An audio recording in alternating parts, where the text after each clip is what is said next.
Welcome to Beers with Rich. I'm Rich, editor of Under the Radar Report. Boy, I've been looking forward to this moment. This beer's a cracker.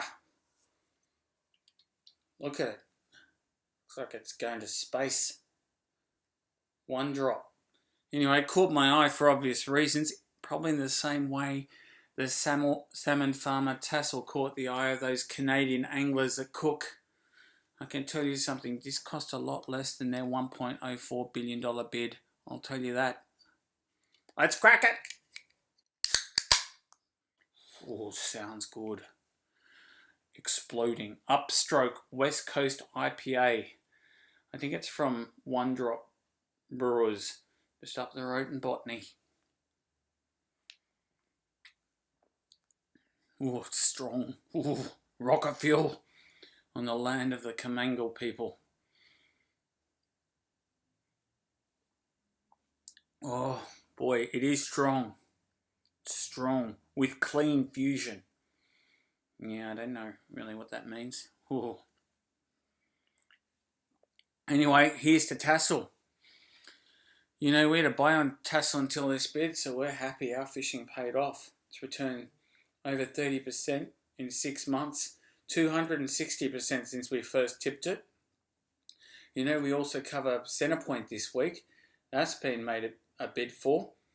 You know, and then there's Infomedia the other week. Alliance Aviation a week before that by Qantas. And then there's Reckon selling its accounting practices business. It's all happening. It's a takeover bonanza. Let's have a toast. Oh, better put this down for a second. Strong stuff. So what's going on? Big corporates and private equity, that's what's going on. These people are all fired up because everything's on sale. And growth is hard to come by. What do you do when you've got the mullah? You buy growth. You buy the future. The future is small caps.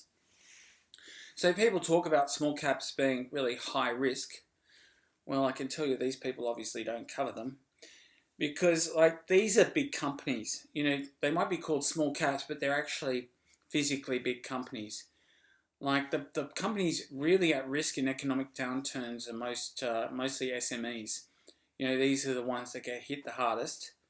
So what small caps do have is growth because they're coming off a relatively low asset base compared to their bigger counterparts.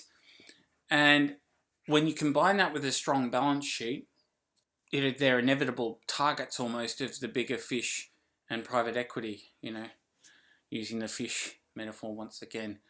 Even Booktopia should survive. I mean, that's saying something. Look, we don't invest in the Booktopias of this world. Let's toast to that. But what we do invest in are companies that have strong fundamentals, sales, earnings, often dividends.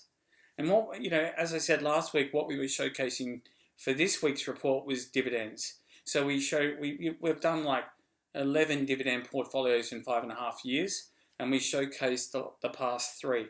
So over the past 5.5 years, on average, they've returned 32% compared to 10% for the All Ords over the same period. So how do we do it? Well, I mean, it's pretty fundamental analysis. We go through 4 criteria, but it's all about assets matching liabilities. Really, I can't overemphasize how important the balance sheet is. You know, it's you know, it's really the place, the boiler room around which the company is based. Then it's about cash flow. You know, the blood flow in the company, and that's what's paying the dividends. Some dividend-paying vehicles rely on revaluations. That's unsustainable. What we like to know is that the company's paying for dividends and reinvesting in growth, because that's where you get your leverage off that smaller asset base. Higher return on equity, the compounding effect. Used to that. And because of that compounding effect, you know, generally 2 or 3 stocks in portfolios over time, so over, you know, those portfolios that have been around for longer than 24 months, 2 or 3 stocks have more than doubled on average. It's uncanny. What's also uncanny is how often these stocks are taken over, which I alluded to before. So We also know that buying more stocks works. So those portfolios with 9+ stocks have on average performed better than those with less stocks. So, diversification really does work. I also talk about quality. Well, dividends are basically virtue signaling on steroids in the corporate sort of sense. So the exception that I want to talk about in terms of this, size effect is probably mining. I think in mining, bigger is actually better. You get scale, and over the years I've noticed a lot of small cap mining stocks fall by the wayside, certainly compared to the industrials, a lot more. That's why we only buy those at the bigger end of the spectrum, which brings me to Evolution Mining, the gold producer, which got hit about 30% this week on a production downgrade and higher costs due to its Canadian mine. So obviously this is not a good thing, and I'm sure Jake Klein, the founder and CEO, isn't happy.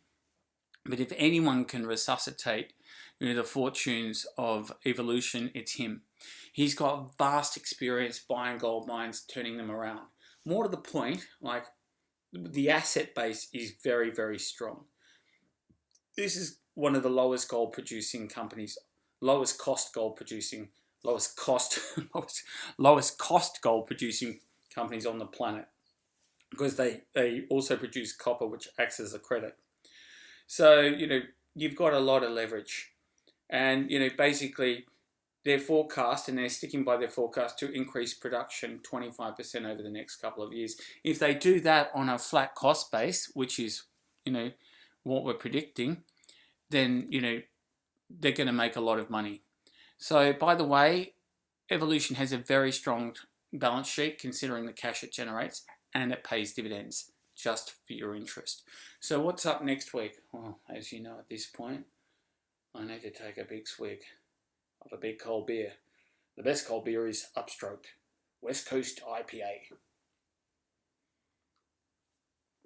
Well, there are invariably bumps in the road, as Evolution shows, but as our dividend portfolios also show, a diversified portfolio of strong dividend paying small caps wins over time. So next week we're bringing you a 12 to 14 strong dividend portfolio. So watch out, it's going to be exciting. So something to look forward to. There's always something to look forward to.